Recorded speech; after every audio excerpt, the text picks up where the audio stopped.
அப்போ யூசுப் அலைஹிஸ்ஸலாம் அவர்கள் என்ன செய்யறாங்க என்று சொன்னால், அந்த பெண்ணுடைய சூழ்ச்சிக்கு மீண்டும் அந்த இந்த பெண்ணு முதல் தடவை சூழ்ச்சி செஞ்சு அவள் மாட்டிக்கிட்டு சட்டை பின்புறமாக கிழிச்சு மாட்டிக்கொண்டாலோ அவள் என்ன செய்யறானா, மறுபடியும் யூசுப் நபிக்கு எதிராக சதி செய்கின்றாள்.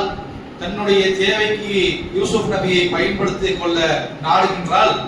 நாடும் பொழுது யூசுப் நபி துவா செய்யறாங்க, கால ரப்பி சிஜ்னு அஹப்பு இலைய மிம்மா தஜஊனனி இலை.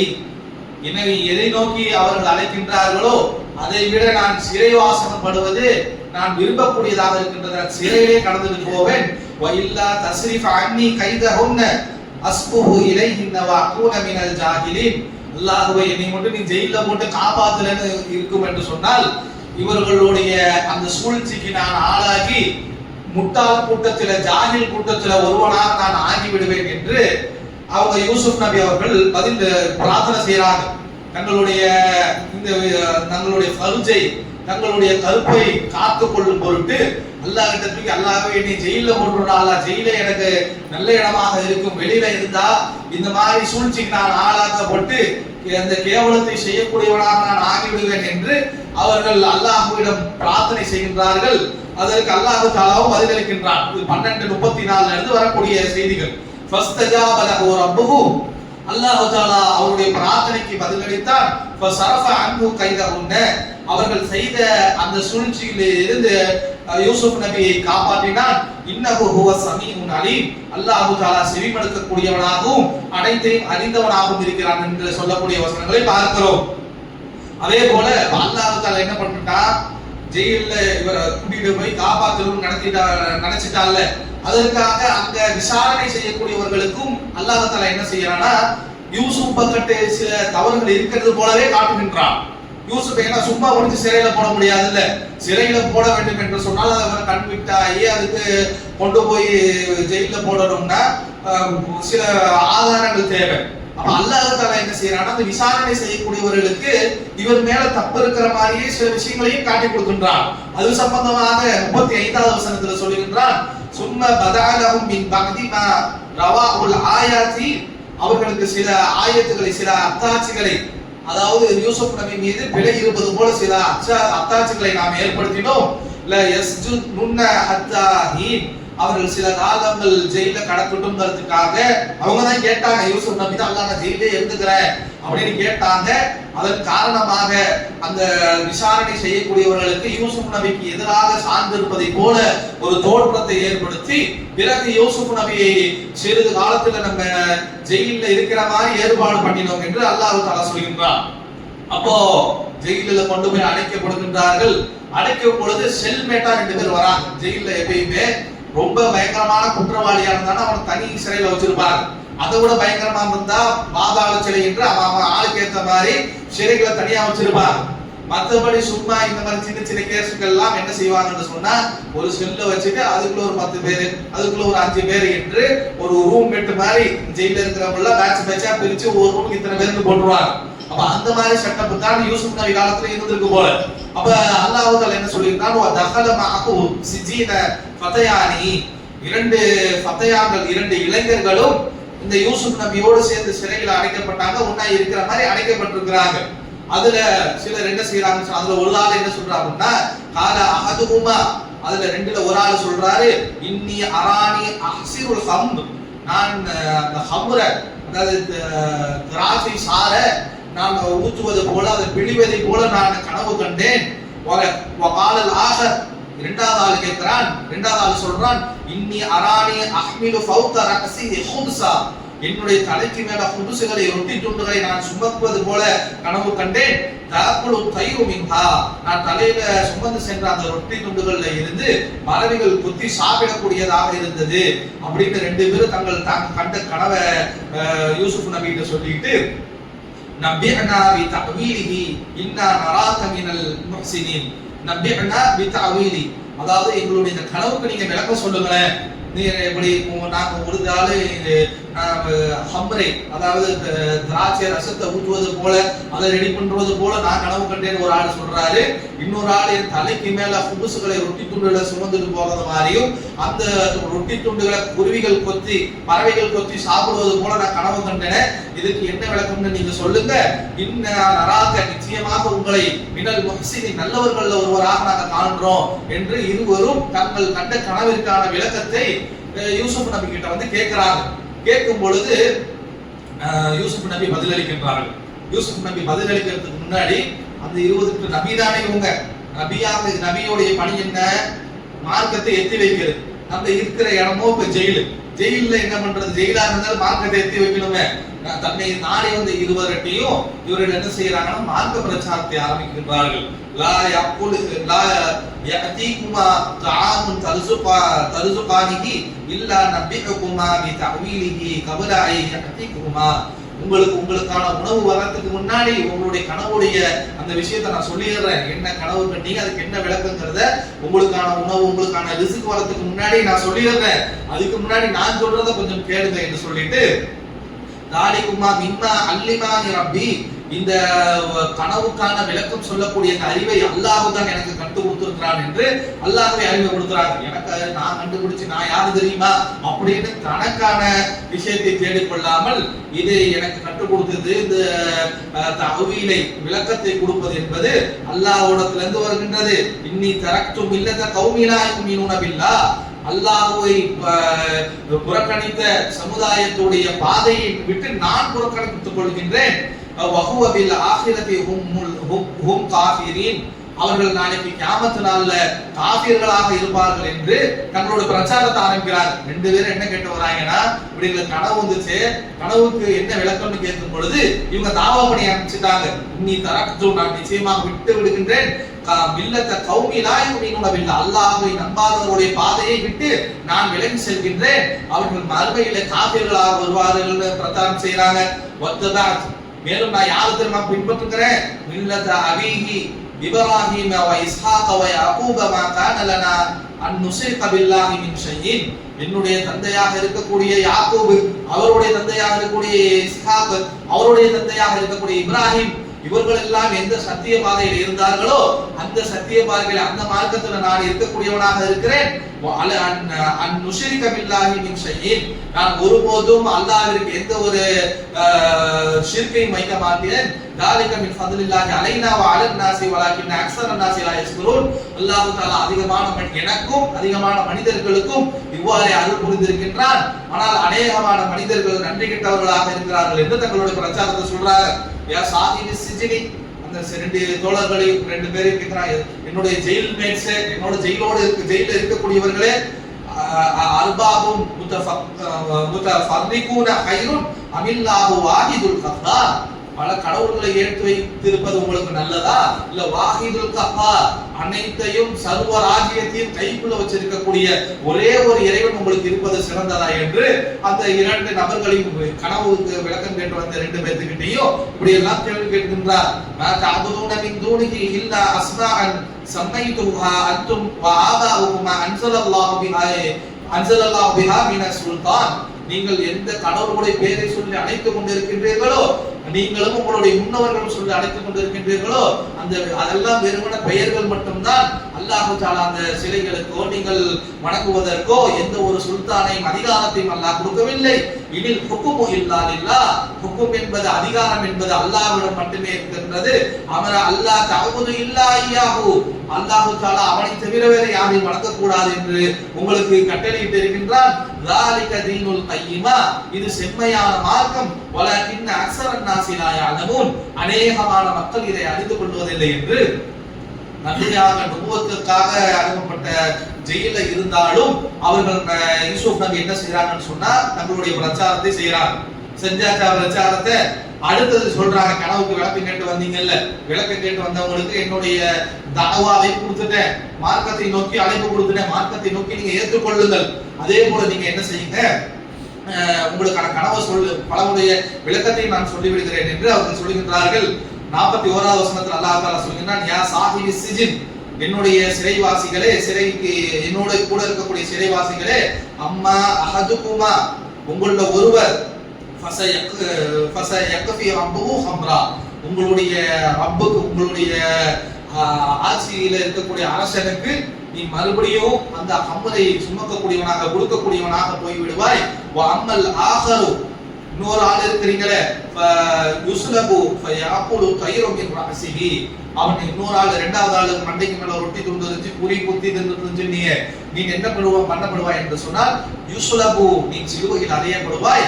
ஃபதாகுலு தைரும் மின் ரஅஸிஹி, நீ சிலுவையில் அறையப்பட்டு நீங்க கொல்லப்பட்டமைக்கு அப்புறம் பறவைகளும் கடையில உட்கார்ந்து சாப்பிடும். வகுதியல் அம்ர் அல்லதி ஃபீஹி யஸ்தஃப்தியானி, அவர்கள் இரண்டு பேரும் கேட்டதற்கான விளக்கங்கள் இவ்வாறே கொடுக்கப்பட்டது என்று அல்லாஹ் தஆலா சொல்கிறார். இது சம்பந்தமாக தஃப்சீர் இப்னு கஸீர்ல ஒரு விளக்கம் வரும். இந்த ரெண்டு பேரும் ஏன் ஜெயிலுக்கு வராங்க அப்படின்னு சொன்னா, இவர்கள் இருவரும் அரசர்கள்ட்ட வேலை செய்யக்கூடியவர்களாக இருந்திருக்கிறாங்க.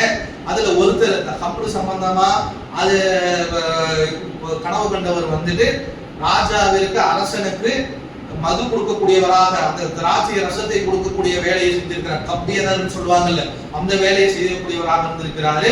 இன்னொருத்தர் வந்துட்டு சாப்பாடு எடுத்து வைக்கக்கூடிய சர்வெண்டாக இருந்திருக்கிறார். அப்போ ஒரு கட்டத்துல அந்த ஆட்சியாளர் இருக்கக்கூடிய அரசனுக்கு விஷம் வைக்கப்பட்டதாகவும், விஷம் வச்சது இங்க ரெண்டு பேருக்குள்ள யாராவது ஒரு ஆளாகத்தான் இருக்க வேண்டும் என்று சந்தேகத்தின் அடிப்படையில இவர்கள் சிறையில் அடைக்கப்பட்டதாகவும், அந்த சிறையில் அடைக்கப்பட்டவர்களுக்கு யாரு ஒருத்தர் ரெண்டு பேர்த்துல ஒண்ணு இவன் அந்த ஹம்ருல விஷத்தை கலந்து கொடுத்திருக்கணும், அல்லது இவன் உணவுல விஷத்தை கலந்து கொடுத்திருக்கணும். ரெண்டு பேர்த்துல யாரோ ஒருத்தர் ஆள் கல்பிட்டு, ஒரு ஆள் வந்துட்டு குற்றமற்றவர். அப்ப அதற்கு ஏற்ற மாதிரிதான் அல்லாஹ் தஆலா கனவை கொடுத்திருக்கின்றான். அதற்கு ஏற்ற மாதிரி தான் இவர்களுடைய விளக்கமும் கொடுக்கப்பட்டிருக்கிறத பார்க்கிறோம்.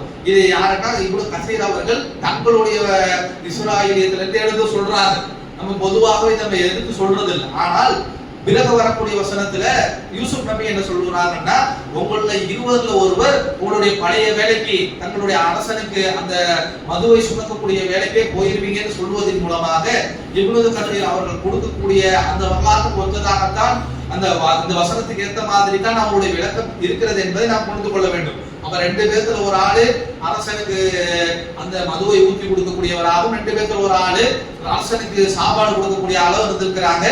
சாப்பாடு கொடுக்கிற ஆளுத்தான் விஷத்தை கலந்திருக்கிறாரு. அதனால அவர் சிலுவையில் அழைக்கப்பட்டு அவருடைய தலையில குருவிகள் உட்கார்ந்து அதை கொத்தி தின்னதாக வரக்கூடிய செய்தியை பார்க்கிறோம். பிறகு அதே மாதிரியே நடக்கின்றது. அப்போ இது நடந்த உடனே யூசுப் நபி என்ன சொல்றாங்கன்னா, காலல் இல்லதி வன்ன அன்னஹு நாஜ மின்ஹுமா, அவர்கள் இருவர்ல யார் காப்பாற்றப்பட்டார்களோ, இவங்க விளக்கத்துக்கு கடம்புடைய விளக்கத்தை சொல்றாங்க. எப்ப நீ ஹம்ரு புரிஞ்சிட்டு இருந்த நீ காப்பாற்றப்படுவாய். நீ பழைய வேலைக்கே போயிட்டு உன்னுடைய அரசனுக்கு நீ மதுவை ஊத்தி கூட ஹம்ரை ஊத்தி கொடுக்குற வேலையை நீ பாப்ப. இன்னொரு ஆள் இருக்கிறியே, நீ சிலுவையில் அறையப்படுவ அப்படின்னு சொல்லிட்டு காப்பாற்றப்படக்கூடியவன் இருக்கிற ஆளு, ஹம்ரை ஊத்தி கொடுக்குற ஆளு, அவனை பார்த்து யூசுப் நபி என்ன சொல்றாங்கன்னு சொன்னா, உதுக்குர்னி இந்த ரப்பிக, உன்னுடைய அரசனிடம் என்னை பற்றி நினைவு சொல்லு. கனவு நான் விளக்கமா சொல்லுவேன், என்னுடைய பிரச்சனை இப்படி இருக்குது, என்னை இப்படி ஒரு பிரச்சனையில என்னை பிடிச்சிட்டு வந்து இப்படி ஜெயில போட்டாங்க, அது விசாரணை இல்லாம அப்படியே கிடக்குது என்று நீ உன்னுடைய அரசன்கிட்ட என்னுடைய கேஸ் சம்பந்தமா கொஞ்சம் பேச, அவருக்கு மிக அருகாமையில வேலை செய்யக்கூடிய ஆளாக நீ இருக்கிறீல என்று இவர்கள் கேட்கின்றார்கள். فأنساه الشيطان ذكر ربه فلبث في سجن بضع سنين. அவன் என்ன செஞ்சான், வெளியே போன ஆளுக்கு அல்லாஹ் சைத்தான் என்ன பண்ணிடுறான்னு சொன்னா மறதி ஏற்படுத்துகிறான். அன்சாஹு, அதை சில காலங்கள் மறந்து விடுறாரு. லபிஸ ஃபீ சிஜ்னி, அவர் யூசுப் நபி கடைசியில சிறையிலேயே அதாவது சினின், சில வருடங்கள். நம்ம நேரத்தை சொன்னோம்ல, அந்த தராஹிமுக்கு ஒரு விளக்கம் சொன்னோம்ல, ஒரு வருடம்னா சனான்னு சொல்லுவாங்க, 2 வருடம்னா சனத்தானிம்பாங்க. அதே போல 10க்கு மேல இருக்கிறது மறுபடியும் சனாம்பாங்க. 3ல இருந்து 10 வரைக்கும் இருக்கக்கூடிய அந்த நம்பருக்கு மட்டும் ப்ளூரல் ஃபார்ம், பன்மையில சொல்லுவாங்க. நம்ம தமிழ்ல எப்படி சொல்லுவோம்னா, 1க்கு மட்டும் ஒருமையில சொல்லுவோம், 2ல இருந்து எத்தனை கோடியாக இருந்தாலும் பன்மையில சொல்லுவோம். அரபுகள் என்ன பண்ணுவாங்கன்னா, 1னா ஒருமையில சொல்லுவாங்க, 2னா 2க்கும் தனியா ஒரு தனியா இருமையில சொல்லுவாங்க. எப்படின்னா ஒரு கிதாபானின் இருமைக்குன்னு ஒரு வார்த்தையை பயன்படுத்துவார்கள். 3ல இருந்து 10 வரைக்கும் தான் அவர்கள் பன்மையை பயன்படுத்துவாங்க. மறுபடியும் 11ல இருந்து எவ்வளவு போனாலும் அவர்கள் ஒருமையில தான் பயன்படுத்தக்கூடியவர்களாக இருப்பாங்க. அப்ப 100 வருடங்கள் நம்ம சொல்லுவோம். அவன் எப்படி சொல்லுவான்னா 100 வருடம் மியத்து சனா அப்படின்னு தான் சொல்லுவான். 100 வருடம் தான் சொல்லுவான். தமிழ்ல நம்ம பயன்படுத்துற மாதிரி 100 வருடங்கள் அந்த அந்த ப்ளூரல்ல யூஸ் பண்ணக்கூடிய வார்த்தையை பயன்படுத்த மாட்டான். அது எவ்வளவு 10க்கு மேல எவ்வளவு பெரிய நம்பராக இருந்தாலும் அது எதை பத்தி பேசுதோ அதுக்கு ப்ளூரல் ஃபார்ம்ல பன்மையில சொல்லாம ஒருமையில சொல்லக்கூடிய வழக்கமானது அரபு மொழியில இருக்கின்றது. அது கிராமர் ரூல்லே வரும். அப்ப இந்த இடத்துல அல்லாஹ் தஆலா என்ன சொல்றான்னா சினி பன்மையாக சொல்லுகின்றான். பன்மைங்கிற ஒரு வார்த்தையோட பன்மை எப்ப பயன்படுத்துவாங்கன்னா 3ல இருந்து 9வது நம்பருக்குள்ள பயன்படுத்துவாங்க. அப்ப இதுல இருந்து என்ன தெரியுதுன்னா அந்த நம்பர் மறக்கடிக்கப்பட்டு கிட்டத்தட்ட 3ல இருந்து 10 வருஷம் வரைக்கும் யூசுப் நபியானவர்கள் ஜெயிலேயே தங்களுடைய வாழ்க்கையை கழிச்சிருக்கிறாங்கிறது விளங்குது. அந்த வார்த்தையை பயன்படுத்தி நம்மளால விளக்க முடிகின்றது. அவன் காப்பாத்தி போனவன் அவன் பழைய வேலைக்கு போயிட்டா அவன் பாட்டுக்கு அவன் குழப்ப பார்க்கறான். யூசுப் நபியுடைய கதையை மறந்து விட்டா. யூசுப் நபியும் கிட்டத்தட்ட மினிமம் 3 வருஷத்துல இருந்து 8-9 வருஷம் வரைக்கும் தப்சீல 10-12 எழுதியிருப்பாங்க. வார்த்தையை வைத்து நம்மளால் இந்த கிராமருக்கு வைத்து நம்மளால் விளங்க முடியாது.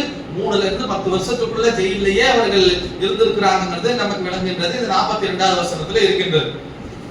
43வது வசனத்துல இருந்து அல்லாஹ் தஆலா அந்த அரசன் இருக்கிறான்ல அவனுக்கு ஒரு கனவு இருக்கின்றது. அதை பற்றி அல்லாஹ் தஆலா சொல்கின்றான். காலல் மலிக்கு இன்னி அரா. இந்த மலிக் என்ன பண்றானா தன்னுடைய சபையில இருக்கக்கூடியவர்களை பார்த்து இன்னி அரா நான் கனவு கண்டேன். சதக பகராதி 7 மாடுகள் சிமானி 7 மாடுகள் நல்ல கொழுத்த நிலையில் இருக்கின்றது. யக்குலுஹுன்ன சபஅ இஜாஸ் 7 மெலிந்த மாடுகளும் இருக்கின்றது. இந்த 7 கொழுத்த மாடு இருக்குது. இந்த 7 கொழுத்த மாடுகளும் போய் அந்த 7 மெலிந்த மாடுகளை சாப்பிடக்கூடியதாக இருக்கின்றது. சதஅ சும்புலாத்தின் ஹுதுர் அதே மாதிரி 7 கதிர்கள் நல்ல பச்சை பசேல்னு இருக்கின்றது. வஉஃபரா யாபிசாத் பிறகு 7 இருக்கக்கூடிய 7 கதிர்கள் காஞ்சி போனதாக இருக்குது என்று இப்படி ஒரு கனவை காணுகின்றார்.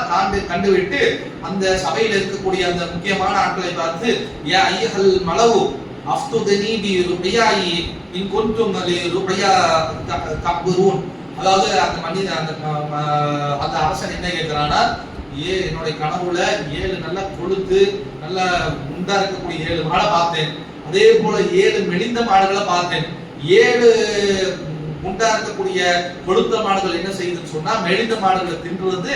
அதே போல 7 நல்ல பச்சை பசேல் இருக்கக்கூடிய கதிர்களை கண்டேன். அதே போல 7 கருவி போன கதிர்களை கண்டேன்.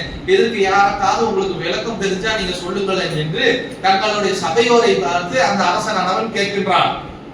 அப்ப காலு அந்த மனிதர் என்ன சொல்றாங்கன்னா இது அரசனுடைய கனவா இருக்குது.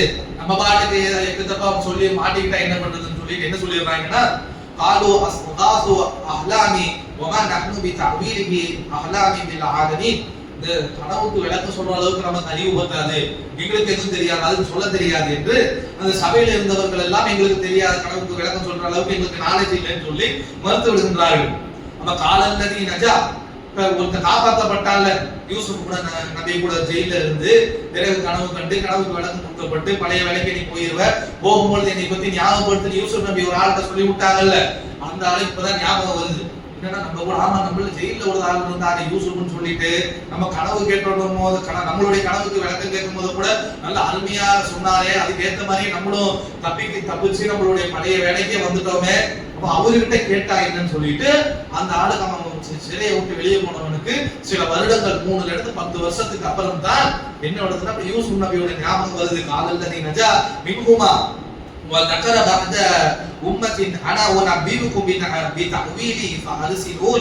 அப்ப என்ன பண்றான்னு சொன்னா அரசர்கிட்ட போயிட்டு எனக்கு ஆளு தெரியும், நான் எனக்கு ஒரு ஆளு இந்த கனவுக்குள்ள விளக்கம் சொல்றேன், எனக்கு ஆளு தெரியும், நான் போய் கேட்டுட்டு வந்து உங்கள்கிட்ட சொல்றேன், இனி அவர்கிட்ட அனுப்பிச்சு விடுங்க, ஜெயிலுக்குள்ள அனுப்பிச்சு விடுங்க என்று இவன் என்ன செய்யறான் இந்த காப்பாற்றப்பட்ட நபர் அரசங்கிட்ட பர்மிஷன் வாங்கிட்டு யூசுப் நபியை பார்த்து செல்கின்றான். சொல்லிவிட்டு காலல்லதி அடுத்தது போயிட்டு யூசுஃபை பார்த்து யூசுப் நபியை பார்த்துக்கிறான். யூசுப் ஐயோஹ சித்திக் உண்மையை சொல்லக்கூடியவரை என்று அழைத்து அஃப்திதரா எங்களுக்கு அறிவியுங்கள், எங்களுக்கு கனவுக்கான விளக்கத்தை கொடுங்கன்னு சொல்லிட்டு இந்த கனவு விளக்குறாங்க. சதா 7 கொழுத்த மாடுகள் 7 மெலிந்த மாடுகளை சாப்பிடுது. அதே போல சதா சும்புலாத்தின் புந்தம் 7 பச்சை பசேல் இருக்கக்கூடிய கதிர்கள். அதே போல பிறகு 7 வந்துட்டு யாவி சாத் 7 கருகிய கதிர்கள். லஅல்லி அர்ஜு இலன்னாஸி லஅல்லஹும் யஅலமூன் நீங்க எனக்கு இந்த கனவுடைய விளக்கத்தை சொன்னீங்கன்னா நான் கொண்டு போய் மற்றவங்கள்ட்ட சொல்லுவேன் அப்படின்னு சொல்றாங்க. சொன்ன உடனே யூசுப் நபியும் என்ன செய்யறாங்கன்னு சொன்னா அந்த கனவுக்கான விளக்கத்தை சொல்லுகிறார்கள். அந்த நபர்கிட்ட சொல்லி விடுறாங்க, கால தஸ்ரஊன சபஈன சினா தாபன், அதாவது நீங்க 7 வருஷம் நல்ல விதமாக நீங்கள் விவசாயம் செய்வீர்கள், பச்சை பசேன்னு நீங்க விவசாயம் செய்வீங்க. வஹதஸதும் ஃபதரஹு ஃபீ சும்புலத்தி இல்லா கலீலா மிம்மா தஅகுலூன், நீங்கள் என்ன செய்யுங்க, உங்களுக்கு எவ்வளவு தேவையோ அந்த 7 வருஷ பயிர்கள்ல இருந்து எவ்வளவு நீங்க சாப்பிடுறீங்களோ அதை மட்டும் நீங்கள் எடுத்து உபயோகப்படுத்தி விட்டு மிச்சம் இருக்கக்கூடிய தானியங்களை அதோட கதிரோடையே நீங்க சேமிச்சு வச்சிருங்க. இன்னைக்கு கூட நம்மள்ட்ட குடோன்கள்லாம் இருக்கும், தானிய குடோன்கள். என்ன செய்வாங்கன்னு சொன்னா அந்த நெல்லுல இருந்து அந்த நெல் மணிகள் எல்லாம் எடுத்துட்டு, அல்ல சோளமா இருந்தா சோளத்தை எடுத்துட்டு, இல்ல வேற என்ன பயிரா இருக்குதோ அந்த கோதுமையா இருந்தா கோதுமையை உதவி தானியமாக சேர்த்து வைப்பார்கள். ஆனா இந்த இடத்துல யூசுப் நபி என்ன சொல்றாங்கன்னா 7 வருடங்கள் நல்ல முறையாக செழிப்பாக மழை சூப்பரா இருக்கும், நீங்க 7 வருஷம் சூப்பரா நீங்க விவசாயம் செய்வீர்கள், உங்களுடைய விவசாய நிலங்கள்ல எல்லாம் நல்ல விதமாக விவசாய பொருட்கள் விளைஞ்சு வரும், அதுல எவ்வளவு உங்களுக்கு தேவையோ பார்த்து பயன்படுத்தி கொண்டு மிச்சம் இருக்கக்கூடியது எல்லாம் கதிரோட, தானியத்தை உருவி சேமிக்காதீங்க, கதிரோட. ரொம்ப நாளுக்கு என்ன சில விவசாய சம்பந்தப்பட்டவங்கள்ட்ட கேட்டா தெரியும், கதிரோட நம்ம தானியத்தை தனியா எடுத்து சேமிக்கிறதை விட அந்த கதிரோட வக்கியோட நம்ம சேர்த்து வைக்கும் பொழுது அதோடைய லைஃப் கூடுதலாக வரும். அப்போ இது மாதிரி யூசுப் நபி சேர்த்தே சொல்லி விடுறாங்க, 7 வருஷம் நீங்க விவசாயம் பண்ணுவீங்க, வரதுல உங்களுக்கு எவ்வளவு தேவையோ அதை சாப்பிட்டு விட்டு மிச்சம் இருக்கக்கூடிய வரக்கூடிய 7 வருஷத்திற்கு கதிரோடு நீங்கள் இதை சேர்த்து வச்சிருக்கீங்க என்று சொல்லுகின்றார்கள். 48வது வசனத்துல தொடர்ந்து அவர் சொன்னதை அல்லாஹ் தஆலா சொல்லுகிறார், சும்மா யாத்திபின் பஅதி தாலிக சபூன ஷிதா. இப்பதான் இந்த வசனத்துல சொல்றாங்க 7 வருஷம் நல்லா அறுவடை செய்வீங்களா, அடுத்த 7 வருஷம் சிரமமான 7 வருஷங்களாக வரும். யாகுலூன மா கத்தம்தும் லஹுன்ன இல்லா கலீலா, நீங்கள் எதை போன 7 வருஷத்துல நல்லா செழிப்பா இருந்த 7 வருஷத்துல நீங்க சாப்பிட்டது போக மிச்சத்தை வச்சிருந்தீங்கல்ல, அதை நீங்கள் இந்த 7 வருஷத்துக்கு பயன்படுத்திக் கொள்ளுங்கள். இல்லா கலீலா, கொஞ்சத்தை மட்டும் மிச்சம் வச்சுக்கங்க. மிம்மா துப்சினூன், ஏன்னா மிச்சத்தை ஏன் வச்சுக்கிறோம்னா 7 வருஷத்துல சேர்த்து வச்சத பிறகு 7 வருஷத்துல காலி பண்ணிட்டாங்கன்னு வச்சுக்கோங்களேன், அடுத்த வருஷத்துக்கு விவசாயம் பண்றதுக்கு இருக்காது. அப்ப அதை கணக்கு பண்ணி யூசுப் நபி என்ன சொல்றாங்கன்னா 7 வருஷத்துக்கு நீங்க நல்லா மழை பெய்யும், நல்ல விதமா விவசாயம் செய்வீங்க, அதுல இருந்து உங்களுக்கு வேண்டிய அளவை பார்த்து கச்சிதமா சாப்பிட்டு கொண்டு அதை பயன்படுத்தி கொண்டு மிச்சத்தை நீங்கள் சேமித்து கதிரோடு சேமித்து வைத்துக் கொள்ளுங்கள். பிறகு 7 வருஷம் உங்களுக்கு வறுமை வரும், விவசாயம் இருக்காது, வானம் மற்ற பூமியா போயிடும், தண்ணி கிடைக்காது, பொட்டல் காடுகளாக கிடக்கும். அந்த நேரத்துல என்ன பண்ணுங்க, சேமித்து வச்சதுல இருந்து நீங்கள் பயன்படுத்தி கொள்ளுங்கள். அது சேமிச்சு வச்சது முழுசா காலி பண்ணிடுறாங்க, கொஞ்சத்தை மிச்சம் வச்சுக்கோங்க. ஏன் என்று சொன்னால் அடுத்த ஆயத்துல சொல்லுவாங்க, சும்மா யாத்தி காதிகாலிக ஆமுன் ஃபீஹி வாசுன் நாசு வ ஃபீஹி யக்ஸிரூன், அதாவது பிறகு அதுக்கு அடுத்த வருஷமானது இந்த 7 வருஷம் நல்லா இருக்கும், 7 வருஷம் வறுமை பஞ்சம் வரும். அந்த 7 வருஷம் முடிச்சு அதுக்கு அடுத்த வருஷம் அல்லாஹ் தஆலா மழையை கொடுப்பார், நீங்க சேர்த்து வச்ச தானியத்துல இருந்து மறுபடியும் நீங்க உங்களோட விவசாயத்தை செஞ்சு கொள்ளுங்க. இதுதான் உங்களுடைய கனவுக்கான விளக்கம் என்று யூசுப் நபி அந்த கனவுக்கு விளக்கம் கேட்டு வந்தவர்கிட்ட சொல்லி விடுறாரு. இவரு போய் சொல்றார், போய் ஆஃபீஸர் கிட்ட அப்படி 7 வருஷம் வந்துட்டு நல்லா இதா இருக்குமாமா, பிறகு 7 வருஷம் வறுமை வருமாமா, பிறகு 1 வருஷம் நல்லா மழை பெய்யுமா, இந்த 7 வருஷத்துல சேர்த்து வச்சு பின்னாடி வரக்கூடிய 7 வருஷமும் அதுக்கு அடுத்த வருஷம் தானிய விதைகளுக்கும் சேர்த்து இப்படி பண்ணிக்க சொல்றாரு, ஏற்பாடு பண்ணிக்க சொல்றாரு அப்படின்னு அந்த காப்பாற்றப்பட்ட நபர் யூசுப் நபிட்ட ஜெயில வந்துட்டு இந்த செய்தியை கேட்டுட்டு கொண்டு போய் அரசர்கிட்ட சொல்றாரு. காலல் மலிக் உஅதுனி பிஹி, இப்ப வந்து இது கேட்கிறோம், இது அருமையா இவ்வளவு விளக்கத்தை சொல்றாரு, நாட்டையே காப்பாத்த. ஒருவேளை இந்த 7 வருஷத்துக்கு இவங்க பாட்டுக்கு தடால்னு செலவு பண்ணியிருந்தாங்கன்னு வச்சுக்கோங்களேன், இந்த 7 வருஷத்துல ராஜ்யமே அரசாங்கமே இல்லாம போயிருக்கு, எல்லாம் வறுமையில ஒருத்தர் அடிச்சுக்கிட்டு அந்த கிங்டமே கொலாப்ஸ் ஆகிற மாதிரி ஒரு நிலைமைக்கு போயிடும். அவ்வளவு பெரிய டிசாஸ்டர்ல இருந்து, அவ்வளவு பெரிய அழிவுல இருந்து நம்மளுடைய ராஜ்யத்தையும் மக்களையும் காப்பாத்தி இருக்கிறாரு, பெரிய ஆளா இருக்கிறாரு, அவரை நான் பார்க்கணும் என்று இந்த விளக்கத்தை கேட்டோன்னு இந்த விளக்கத்தை சொன்னவரை கூட்டிட்டு வாங்க என்று ஆட்களை அனுப்பிச்சு விடுறாரு. ஆட்களை அரசர் அனுப்பிச்சு விடுறாரு. பலம்மா ஜாஅஹு ரசூலு, அவருடைய அந்த அரசனுடைய தூதர்கள் யூசுப் நபி கிட்ட வந்து கால இர்ஜிஉ இலா ரப்பிக, அப்ப உங்களுடைய அரசாங்கத்தை திருப்பி வாங்க என்று அந்த நபர்கள் அழைக்கின்றார்கள்.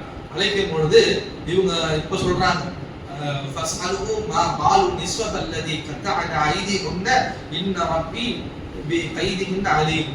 அப்ப யூசுப் நபி இந்த இடத்துல கேட்கிறாங்க, அப்படிலாம் வர முடியாது. ராஜா கூப்பிட்டாருன்னா இவ்வளவு நாள் என்னை பார்த்துக்கிட்டீங்களா, போயிட்டு திருப்பி போயிட்டு மா பாலு நிஸ்வத் அல்லதி கத்தஅன ஐதிஹுன்ன, அந்த பாதி பெண்கள் கையை அறுத்துக்கிட்டாங்களா என்னை பார்த்து, அந்த கேஸ் என்னாச்சு அப்படின்னு கேட்டுட்டு வா, போ வர முடியாது அப்படின்னு யூசுப் நபி மறுத்து விடுகின்றார்கள். திருப்பி வந்தால போயிட்டு இப்படி போவோம் அரசன் சொல்லு அப்படின்னு சொல்லிட்டு அனுப்பிச்சு விட்டுறாங்க. இதை பத்தி ரசூலுல்லாஹ் கூட சொல்லுவாங்க, புகாரில 3387வது ஹதீஸ்ல, லவுல் லபிஸ்து ஃபீ சிஜினி மா லபிஸ்து யூசுஃப சும்ம ஜாஅனி தாஇ லா அஜப்து. யூசுப் சிறையில கடந்த மாதிரி நான் ஒருவேளை சிறையில கடந்து பல வருடங்களுக்கு அப்புறம் ஒரு நபர் வந்துட்டு என்னை அழைச்சாருன்னா இந்த வரை நான் போயிருப்பேன், இன்னைக்கு வாங்க நான் கூட ராஜா கூட்ட அந்த வரேன்னு சொல்லிட்டு போயிருப்பேன். ஆனா யூசுப் வந்துட்டு காரியசாலி, அவ்வளவு நாள் கழிச்சு அத்தனை வருஷம் ஜெயில கடந்தாலும் அதுக்கப்புறம் ஒருத்தர் வந்திருக்கிறாரே சந்தர்ப்பத்தை பயன்படுத்திட்டு வெளியே போய்க்கோன்னு இல்லாம இப்ப வர முடியாது, விஷயம் என்னாச்சுன்னு கேட்டுட்டு வா என்று சொல்லக்கூடியவராக யூசுப் நபி இருந்திருக்கிறாங்க என்று ரசூலுல்லாஹ் அவங்களுடைய விஷயத்தை பார்த்து ஆச்சரியமா சொல்லக்கூடிய செய்தி புகாரில 3387 நம்ம பார்க்கிறோம். அப்போ அப்ப அரசாங்கம் இப்படி சொன்ன உடனே இப்படி ஒரு விஷயம் இருக்கா என்று சொல்லி காலமா ஹதுப்குன்ன இது ராபதத்தின யூசுஃப நஃப்ஸி, அப்ப அந்த பெண்கள் எல்லாம் அழைக்கப்பட்டு இந்த சம்பந்தப்பட்ட அந்த கையை அறுத்துக்கிட்டாங்கல்ல அந்த பெண்களுடைய சதை எல்லாம் அழைக்கப்பட்டு என்ன விஷயம்ங்கிறத அரசர் விசாரிக்கிறார். குல்னா ஹாஸலில்லாஹி மா அலிமனா அலைஹி மின் சூ. அந்த பெண்கள் என்ன சொல்லிடுறாங்கன்னு சொன்னா, அந்த மனிதர்கிட்ட எந்த தவறு இருக்கிற மாதிரி எங்களுக்கு தெரியல, கையை அறுத்துக்கிட்டாங்கல்ல அவர்கள் பார்த்துக்கிட்டே அவங்க என்ன சொல்லிடுறாங்கன்னா, இந்த மனிதர் மேல எந்த தவறுமே நாங்கள் பார்க்கல, அவர் வந்துட்டு சபலப்பட்டார், அவர் தப்பான ஒரு நடவடிக்கையை மேற்கொண்டாருங்கிற மாதிரி அவருடைய விஷயத்துல எந்த தவறும் கிடையாது.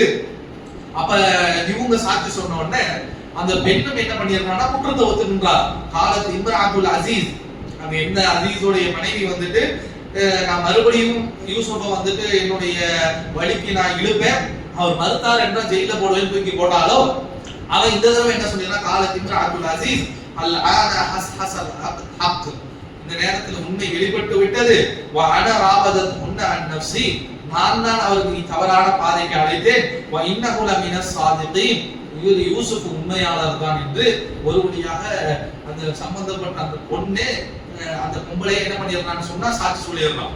அந்த பெண்களும் இவர் மேல தப்பு இல்லைங்கிறாங்க. எந்த பொம்பளை வந்துட்டு இவர் மீது அவதூறு சொல்லி என்னை அபாண்டமாக அடைய நினைச்சாரு அப்படின்னு சொல்லி ஜெயில தூக்கி போட்டாலோ அந்த பெண்ணை என்ன பண்ணிடுறான்னா பிறல் சாட்சியாக இல்ல இவர் மேல சாட்சி இல்ல, நான் தான் போய் சொன்னேன், அந்த அன்னைக்கு அவர் மீது நான் தான் வந்துட்டு சகவாத்து கொண்டேன், இவர் வந்துட்டு உண்மை சொல்லக்கூடியவர், இவர் மீது எந்த பிழையும் இல்லை என்று அவளே தன்னுடைய விஷயத்தை மாற்றி தன்னுடைய தவறை ஒத்துக்கொள்கின்றார் என்று சொல்லக்கூடியது பார்க்கணும். இப்ப இதுல இருந்து நம்மளும் ஒரு பாடத்தை படிச்சுக்கணும். யூசுப் நபி அவர்கள் மீது களங்கமானது சுமத்தப்பட்டது, மிகப்பெரிய ஒரு அவதூறான சூட்டப்பட்டது, அதன் காரணமாக ஜெயிலில் அடைக்கப்பட்டாங்க. ஜெயிலில் பல வருடங்கள் கழித்தார்கள். எதுக்கு கழிக்கிறோம்? யூசுப் நபியுடைய நிலைமையில இருந்து நினைச்சு பாருங்களேன், நம்மள அவங்க எவ்வளவு ததும்பி இருக்கும், எவ்வளவு வேதனை போட்டிருப்போம், எனக்கா வந்து நடக்கணும், எனக்கா இப்படி இது பண்ணணும் என்று நம்மளாக இருந்தால் அப்படி ரொம்ப மன கவலைக்கு ஆளாகக்கூடியவர்களாக ஆகியிருப்போம். ஆனா யூசுப் நபி ரொம்ப சிம்பிளா கடந்து போறாங்க. திருப்பி ஆளு ஒரு சந்தர்ப்பம் கிடைச்சி வெளியே போகுது நினைக்கும் போது கூட கேஸ் என்ன விசாரிச்சு சொல்லுவாரு அப்படிங்கிற மாதிரி சொல்றாங்க. அப்போ நமக்கு வரக்கூடிய விஷயங்களையும் நாம் இப்படி யூசுப் நபியை போல கையாளக்கூடியவர்களாக இருக்கணும். அல்லாஹ் தஆலா யூசுப் நபியோட பின்னாடி வரலாறு தான் இருக்கு, நீ எங்கெல்லாம் போக போறாரு. அப்போ இது மாதிரி ஒரு ஏற்பாட்டை அல்லாஹ் தஆலா நமக்கு வைத்திருக்கின்றான். அல்லாஹ் தஆலா இது மாதிரி குற்றம் நமக்கு மீது சுமத்தப்படுகின்றது, நமக்கு மீது இப்படி பழி சுமத்தப்படுகின்றது, நமக்கு எதிராக இப்படி சதி செய்யறாங்க என்று சொன்னால் யூசுப் நபியுடைய வரலாறை பார்த்து அவர்களை போல அமைதியா இருக்கணும். சொல்றியா சொல்லிட்டு போ, ஜெயில தூக்கி முடியாது, ஜெயில தூக்கி போடு, நான் ஹக்கலா இருக்கிறேன், நான் மன்னனா இல்லையான்னு எனக்கு தெரியும், ஜெயில தூக்கி போடு, அல்லாஹ் ஒரு நாள் வெளிப்படுத்துவான், அன்னைக்கு நான் உண்மையாளர்களாக இந்த ஊருக்கு மத்தியில நடந்து வருவேன் என்று யூசுப் நபியிடமிருந்து பாடம் படித்துக் கொள்ளக்கூடியவர்களாக நாம் இருக்க வேண்டும். அல்லாஹ் தஆலா தொடர்ந்து சொல்கிறான் 52வது வசனத்துல சொல்கின்றான், தாலிகலி யஅலம அன் இன்னி லம் அஹுஹு பில் கைபி வ அன்னல்லாஹ் லா யஹ்தி கைதல் ஃபாயினின். அல்லாஹ் தஆலா சொல்கின்றான், இவ்வாறே சூழ்ச்சிகாரர்களுடைய சூழ்ச்சியை நாம் முறியடிப்போம், அன்னல்லாஹ் லா யஹ்தி அதே போல அல்லாஹ் தஆலா நிச்சயமாக சூழ்ச்சி செய்யக்கூடியவர்களுக்கு வழிகாட்டவே மாட்டான். இந்த மாதிரி துரோகம் செய்து சூழ்ச்சி செய்யக்கூடியவர்களுடைய அந்த சூழ்ச்சியானது எவ்வளவு மதிநுட்பத்தோடு எப்படி அவன் பிளான் பண்ணி சூழ்ச்சி செஞ்சாலும் ஒருபோதும் அவனுடைய சூழ்ச்சிக்கு அல்லாஹ் தஆலா வழிகாட்ட மாட்டான் என்று 12:52 அல்லாஹ் தஆலா உறுதி கூறக்கூடியவனாக இருக்கின்றான். 53 அல்லாஹ் தஆலா சொல்கிறான், வமா உபர்ரிஉ நஃப்ஸி. யூசுப் நபி சொல்றான், கேட்டுட்டு இந்த விஷயத்தை இந்த தீர்ப்பு கேட்டுட்டு அவங்க சொல்லிருக்காங்க 13வது ஜுஸ் இருக்குல்ல 1 2 3 அலிஃப் லாம் மீம் யகூலு தில்க ரசூல் அப்படின்னு சொல்றோம்ல, அந்த மாதிரி 13வது ஜுஸுடைய ஆரம்ப வசனம் இதுதான். இந்த 13வது ஜுஸுக்கு பேரே வந்து வமா உபர்ரி நஃப்ஸி தான். அப்ப யூசுப் நபி சொல்லக்கூடிய வார்த்தைகள் தான் அது. என்ன சொல்றாங்கன்னா, வமா உபர்ரிஉ நஃப்ஸி, நான் என்னை தூய்மைப்படுத்திக் கொள்ள மாட்டேன். இந்த நஃப்ஸ அமரது பிஸூஇ இல்லா மா ரஹிம ரப்பி, என்னுடைய மனசானது தீமையை தேவக்கூடியதாகத்தான் இருந்திருக்கு. அல்லாஹ்வுடைய கருணை தான் என்னை காப்பாத்தி இருக்கு. இன்ன ரப்பி கஃபூருர் ரஹீம், அல்லாஹ் தஆலா மன்னிக்கக்கூடியவனாக கருணை காட்டக்கூடியவனாக இருக்கிறான் என்று யூசுப் நபி சொல்றான். நான் என்னை பரிசுத்தமானவன், எல்லா தவறுகளிலும் இருந்து அப்பாற்பட்டவனா நான் சொல்லிக்க மாட்டேன். என்னுடைய நஃப்ஸும் எனக்கு பாவத்தை ஏத்தும், பாவத்தை வந்துட்டு ஏவும். ஆனால் அல்லாஹ் தஆலா பாவத்துல இருந்து என்னை காப்பாத்திட்டான்னு தான் நான் சொல்லுவேன். அல்லாஹ் தஆலா மன்னிக்கக்கூடியவனாக கருணை காட்டக்கூடியவனாக இருக்கிறான் என்று சொல்றதை பார்க்கிறோம். தொடர்ந்து காலல் மலிக்கும் இந்த விஷயத்தை எல்லாம் கேட்ட உடனே இது எல்லாம் எங்க நடக்குதுன்னா, யூசுப் நபியுடைய அந்த கடைசி கட்டத்துல நடக்குது. இந்த ஜெயிலுடைய அந்த வெளியில வந்துட்டு இந்த விசாரணைகள் எல்லாம் நடக்குது. அப்ப மலிக் என்ன சொல்றாங்க, துணிபி அந்த யூசுஃபை என்னிடம் நீங்கள் கொண்டு வாருங்கள். அஸ்தக்லிசு லி நஃப்ஸி, அவருக்கு எனக்கு பர்சனல் ஆளாத பர்சனல் ரொம்ப பக்கத்துல இருக்கக்கூடிய ஒரு செக்ரட்டரி மாதிரி இல்ல வந்து எனக்கு ஆலோசனை கொடுக்கக்கூடிய அளவுக்கு நான் பக்கத்துல வச்சுக்கிறேன். ஏன்னா அவரு சொன்ன கண்ணுடைய விளக்கம் அப்படி சம்பந்தமே இல்லாம இத்தனை வருஷத்துக்கு ஜெயில போட்டிருந்தவங்கிற விஷயம் இதெல்லாம் சேர்ந்து அந்த மலிக்கு என்ன சொல்ல வைக்கிறதுன்னு சொன்னா, யூசுப் மாதிரி ஒரு நல்லவர், யூசுப் மாதிரி ஒரு சிந்தனையாளர், யூசுப் மாதிரி ஒரு விளக்கம் சொல்லக்கூடியவர் எனக்கு அருகாமையில இருக்கணும். அவரை என்கிட்ட கூட்டிட்டு வாங்க, எனக்கு பர்சனல் செக்ரட்டரியா, எனக்கு வந்துட்டு ஒப்பீனியன் கொடுக்கக்கூடியவராக, எனக்கு ஆலோசகராக நான் வைத்துக் கொள்கிறேன் என்று சொல்கின்றார். ஃபலம்மா கல்லமஹு கால இன்னகல் யௌம லதைனா மகானன் அமீன். இந்த இடத்துல இந்த நாளிலே அந்த யூசுஃபுக்கு நாம் மிக உயர்ந்த இடத்தை நம்ம கொடுக்க போகிறோம் என்றெல்லாம் சொல்லக்கூடியதை பார்க்கிறோம். கால இஜஅல்னி, அப்ப யூசுப் நபி என்ன செய்றாங்கன்னா, கால இஜஅல்னி அல ஹஸாயினில் அர்த். அப்போ யூசுப் நபி என்ன பண்றாங்கன்னா, இந்த கனவு பத்தி விளக்கம் கொடுத்தது நான் தான், அதனால நீங்க என்ன செய்யுங்க என்று சொன்னால், இந்த கருவூலங்களுக்கு உண்டான அமைச்சராக என்னை மாத்திருங்க.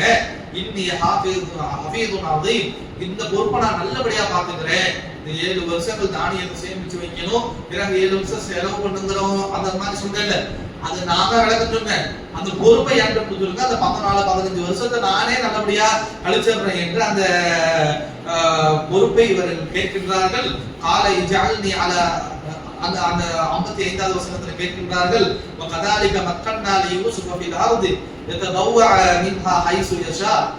இவ்வாறே அல்லாஹ் தஆலா சொன்னான், இவ்வாறே யூசுஃபுக்கு நாம் வாழ்விடத்தை இந்த உலகத்துல ஏற்படுத்தினோம். நுஸீபு பி ரஹ்மத்தினா மன்ஷா, இவ்வாறே நம்மளுடைய கருணையை கொண்டு நாம் நாடியவர்களை நாம் போர்த்துவோம். வலா நுதீபு அஜ்ரல் முஹ்சினீன், நல்லவர்களுக்கான கூலியை நாம் ஒருபோதுமே வீணாக்க மாட்டோம் என்று அவர்கள் சொல்றதை பார்க்கிறோம். அதே போல அல்லாஹ் தஆலா சொல்லியிருந்தார், இந்த உலகத்துல இப்படி யூசுஃபுடைய கஷ்டப்பட்டு இப்படி வந்து இவ்வளவு பெரிய பொசிஷன்ல போயிட்டு மந்திரி, அதாவது இப்ப இன்னைக்கு கணக்குக்கு சொல்லணும்னா அவர் வந்துட்டு நிதியமைச்சர் இருக்கிற அளவுக்கு உயர்ந்துட்டார். ஒரு ஸ்டேட்டாக இருக்கட்டும் அல்லது வந்துட்டு ஒரு கண்ட்ரியாக இருக்கட்டும், சீஃப் மினிஸ்டருக்கு அடுத்த நிலைமையில யார் இருப்பாங்கன்னா நிதி அமைச்சர் தான் இருப்பாரு. அப்போ அந்த அளவுக்கு ஒரு ஜெயில கடந்தவர் அல்லாஹ் தஆலா ஒரேடியாக நாட்டுடைய உச்சபட்ச அதிகாரத்துல கொண்டு போய் உட்கார வைத்தார். அப்ப இதான் அல்லாஹ் தஆலா சொல்லிக்கிறான், நீங்க சபர் செஞ்சீங்கன்னு சொன்னா உங்கள் மீது குற்றம் இல்லாத ஒரு நிலை இருக்குன்னா உண்மையாக இருங்க. இது என்னுடைய ஹக்குல இருக்கிறது. உங்களை எங்க உயர்த்தி எவ்வாறு நீங்கள் சதிகாரர்களால் நீங்கள் கேவலப்படுத்தப்பட்டீர்களோ அதற்கு எதிராக உங்களை கண்ணியப்படுத்துவது என்னுடைய பொறுப்புங்கிறதை இந்த வசனங்கள் மூலமாக அல்லாஹ் தஆலா சொல்லுகின்றான். அப்ப சொல்லிட்டு சொல்றான் அல்லாஹ் தஆலா, இந்த மாதிரி யூசுஃபை இப்படி அசிங்கப்படுத்தினார்கள், அவர்கள் மீது பெண் பித்தர் என்று பழி சுமத்தினார்கள், ஜெயில தூக்கி போட்டாங்க. ஜெயில பல வருஷங்கள் கடக்கக்கூடிய நிலைமையா இருந்தது. அதற்கு முன்னாடி கிணத்துல தூக்கி போடப்பட்டாங்க. கிணத்துல இருந்து தூக்கிட்டு போனவன் சில்லற காசுக்கு அவர் வித்துட்டு போனா, அந்த சில்லற காசு வித்தவன் நினைச்சிருப்பானா இவர் வந்துட்டு ஒரு நிதி அமைச்சர் ஆகுவார், பக்கத்து நாட்டுல மிஸ்ர் நாட்டுடைய நிதி அமைச்சர் ஆவார் என்று அந்த சில்லறைக்கு வித்தவன் நினைச்சிருப்பானா, அந்த சில்லறையை கொடுத்து வாங்கினவன் நினைச்சிருப்பானா? அப்போ இவ்வாறாக வரலாறு முழுவதுமே ஒரு நம்ம இதுல கூட சில்லறை பயந்தாங்க. அந்த மாதிரியாக ட்ரீட் பண்ணப்பட்ட யூசுப் நபி அல்லாஹ் தஆலா நம்ம நாட்டுடைய உச்சபட்ச அதிகாரத்தில் உட்கார வைக்கின்றார். உட்கார வைத்து விட்டு இவ்வாறே இந்த மாதிரி விஷயங்களை நாமே நடத்துவோம்னு சொல்லிட்டு இவ்வாறு கூலி கொடுப்போம், நல்லவர்களுடைய கூலியை நாம் வீணாக்குவது இல்லை, எனினும் நீங்கள் அறிந்து கொள்ளுங்கள், வல் அஜ்ருல் ஆகிரத்தி கைருல் லில்லதீன ஆமனு வ கானூ யத்தகூன், நம்பிக்கை கொள்ளக்கூடியவர்களுக்கும் அவர்கள் அல்லாஹ்வை அஞ்சக்கூடியவர்களுக்கும் இந்த உலகத்துடைய இந்த மாதிரி ஸ்டேட்டஸை விட நாளைக்கு மறுமையில கொடுக்கக்கூடிய அந்த அஜர் மிக சிறந்தது என்று மறுமையை பத்தி அல்லாஹ் தஆலா ஞாபகப்படுத்துறான். நீங்க இருந்தீங்கன்னா உலகத்திலேயும் ஸ்டேட்டஸை கொடுத்துருவேன், நாளைக்கு மறுமையிலும் ஸ்டேட்டஸை கொடுத்துருவேன் என்று சொல்றதை பார்க்கிறோம். பிறகு என்ன நடக்குதுன்னு சொன்னா, இப்படி அவங்க அமைச்சர் ஆயிட்டாங்க, நல்லபடியாக நடந்துட்டு இருக்கிறாங்க. அவர்கள் சொன்ன அந்த 7 வருடங்கள் அதுவும் கழிக்கக்கூடியதாக இருக்குது. அப்படி இருக்கும் பொழுது என்ன செய்யறாங்கன்னா, வஜா இஹ்வத்து யூசுஃப் தகலு அலைஹி ஃபஅரஃப்துஹும் வஹும் லா முன்கிரும். என்ன செய்யறாங்கன்னா, அந்த 11 பேர் கிணத்துல போட்டாங்க. இல்ல இந்த 11 பேர்ல மொத்தம் யூசுப் நபி, இதுல என்னன்னா இந்த 12 நபர்கள் இருக்கிறாங்க. இஸ்ராயீல்ங்கிறது யாரோட பேருங்க? யாக்கூப் நபியோட இன்னொரு பேர். யாக்கூப் நபியோட இன்னொரு பேர் தான் இஸ்ராயீல். இவர்களுக்கு மொத்தம் 12 பிள்ளைகள். இந்த 12 பிள்ளைகள் தான் பனி இஸ்ராயேல்கள் என்று அழைக்கப்படுகிறது. இந்த 12 பிள்ளைகளில் இருந்து வழித்தோன்றல்களாக வந்தவர்கள் தான் இன்னைக்கு பனி இஸ்ராயேல் என்று தங்களை அழைத்துக் கொள்ளக்கூடியவர்களுடைய வழித்தோன்றல்களாக இருக்கிறார். இந்த 12 நபர்கள் தான் அவர்கள் மூலமாக ஆர்ஜின் தான். அப்படியே போனோம்னா எல்லாருமே போயிட்டு யாக்கூப் நபியுடைய அந்த வழித்தோன்றல்ல இருப்பாங்க. இப்ப யாக்கூப் நபியுடைய 12 பிள்ளைகள் தான் யாக்கூப் பனி இஸ்ராயேல் இருக்கக்கூடிய 12 கோத்திரத்திற்கு மூலதாரிகளாக இருந்திருக்கிறாங்க விளங்கிக்கணும். அதுல 2 பேர் யூசுப் நபியும், சில ஹதீஸ்கள்ல பெஞ்சமின் புனியாமின் வரும். புனியாமின் ஹதீஸ்ல எங்கேயும் வரல, சில தஃசீர்கள்ல புனியாமின் எழுதியிருப்பாங்க. அப்ப அந்த புனியாமின்ங்கிற ஒரு யூசுஃபும் ஒரு தாய் பிள்ளைங்க, மற்றவர்களாம் மறுதாரத்தையும் யாக்கூப் நபியோட மறுதாரத்து பிள்ளைகள் என்று எழுதப்பட்டிருக்கும். மறுதாரத்து பிள்ளைங்கிறதுல மாற்று கருத்து இல்லை. ஆனா அவர் புனியாமின் பெஞ்சமினா புனியாமின்ங்கிறதுல எந்த ஒரு ஹதீஸும் தெளிவில்லை என்பதை, அது தெளிவாக சொல்லக்கூடிய எந்த ஹதீஸும் இல்லை என்பதை நாம் புரிந்து கொள்ள வேண்டும். நம்ம என்ன செய்யறாங்கன்னு சொன்னா, இந்த 10 பேர் யூசுப் நபியோடு ஒரு தாய் பிள்ளையாக பிறந்த தன்னுடைய தாய் வழி சகோதரனாக இருக்கக்கூடியவரை தவிர மிச்சம் இருக்கிற 10 பேரும் என்ன செய்யறாங்கன்னு சொன்னா, தந்தை வழியாக சகோதரராக இருக்கிற 10 பேரும் திருப்பி இந்த நாட்டுக்கு வராங்க. இவர்கள் இருந்தது வேற நாடு. இவர்கள் நிதியமைச்சராக யூசுப் நபி இருக்கிறது எஜிப்துல இருக்கிறாங்க. இவர்கள் என்ன பண்றாங்க, பஞ்சம் பிடிச்சிருச்சு, இவங்களுக்கு தான் காவின் மூலமா அல்லாஹ் தஆலா கொடுத்துட்டாங்கல்ல, அந்த பஞ்சம் விளைப்படுறதுக்காக அந்த தேடி சரி இவங்க தான் சேமிச்சு வச்சுட்டாங்க இவங்க தெளிவா, அப்ப இவங்கள்ட்ட போனா ஏதாவது கிடைக்கும் என்று சில பண்ட பொருட்களை கொண்டு வந்து மாற்றுவதற்காக யூசுப் நபி கிட்ட வருகின்றார்கள். வரும் பொழுது யூசுப் நபி இவர்களை அறிஞ்சு கொள்றாங்க. இவங்க தான் 10 பேர் வராங்களா, அதே 10 பேர் அவங்க தான் கிணத்துல போட்ட அந்த 10 பேர் தான் அவனுங்க அப்படிங்கறத இவங்க விளங்கிக்கிறாங்க. ஆனால் அவர்களுக்கு தெரியல, ஒரு நிதி கிணத்துல போட்டு போனானுங்க. கிணத்துல போட்டு போனவர் வந்துட்டு நிதி அமைச்சரா இருப்பாரு, அவருக்கு போய் அவருக்கு முன்னாடி போய் நிக்க போன கனவா கண்டானுங்க அவனுங்க. அப்போ என்ன செய்யறாங்கன்னு சொன்னா, இவங்க போய் அவர்கிட்ட நிக்கிறாங்க. இந்த 10 பேர் தான் அவங்க அடையாளம் கட்டுறாங்க. அந்த 10 பேர் தான் நம்ம தகப்பனுக்கு பிறந்த ஆளுங்க கிணத்துல தூக்கி போட்டவனுங்க அப்படி என்பதை யூசுப் நபி அறிந்து கொண்டார்கள். இவங்க கடவுளை கூட நினைச்சிருக்க மாட்டாங்க அவரு நிதி அமைச்சர் ஆவாருன்ட்டு. இவங்களுக்கு யாருன்னு தெரியல. சரி நம்ம அமைச்சர்கிட்ட போயிட்டு ஏதாவது பஞ்சு மலைக்கு வந்துட்டு போன கேட்கலான்னு போய் நிக்கிறாங்க. அப்ப நிக்கும் பொழுது யூசுப் நபி என்ன கேட்டாங்க, என்ன அடுத்தடுத்து என்ன நடந்தது என்பதை இன்ஷா அல்லாஹ் நாளைக்கு பார்ப்போம். அஸ்ஸலாமு அலைக்கும்.